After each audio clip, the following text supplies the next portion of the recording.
الأهم أن تنادي.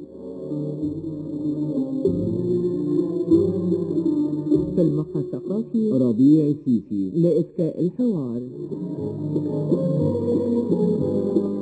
السيدة والسادة، السلام عليكم ورحمة الله وأسعد الله المساء. أهلا ومرحبا بكم مع سهرة جديدة والمقهى الثقافي من القاهرة.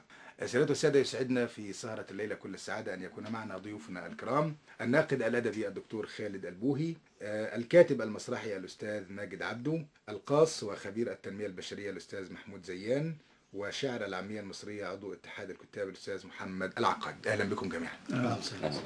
نبدأ بالأستاذ محمود زيان، هو قاص وخبير التنمية البشرية. بداية، هل في علاقة ما بين المجالين يعني؟ والله أنا بعتبر المجالين لهم وثيقة جدا، لأن المجالين بيهتموا بالإنسان والتجربة الإنسانية وتشريح النفس الإنسانية ومعرفة خباياها ودروبها، وكيفية التركيز على نقاط قوتها وتنميتها ورصد نقاط ضعفها. فالاتنين لهم مجال تعلق واحد، وهو مجال تنمية الإنسان وحل مشكلاته ورصد خبراته وتجاربه وما يستطيع أن يضيفه في الواقع والتجربة الحياتية اللي بيعيشها. طيب، يقولون لكل إنسان زاوية من الجمال، ولكن ليس بمقدور أي شخص أن يستكشفها. هل هذا الكلام صحيح بالنسبة للتنمية البشرية؟ صحيح طبعا، لأن القدرة على الفهم والاستنباط ومعرفة أنماط الشخصيات دي مهارة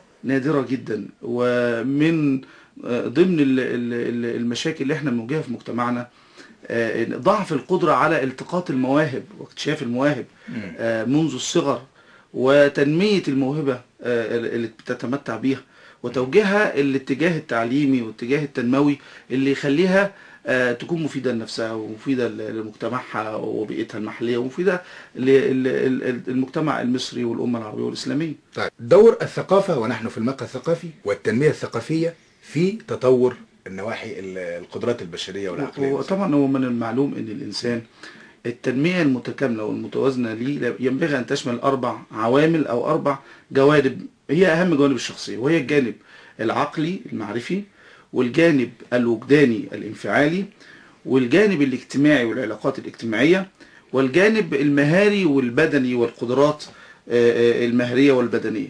فطبعا الثقافة تتعلق مباشرة بالجانب المعرفي والجانب العقلي، والاهتمام بالبناء المعرفي والتكوين الثقافي للنشء وللشخصية المصرية وربطها بتاريخ مصر وحضارتها العريقة وتراثنا وغرس الانتماء والقدرة على التجاوب مع احتياجات الوطن والتعامل مع مشكلاته والعبور به من أزماته.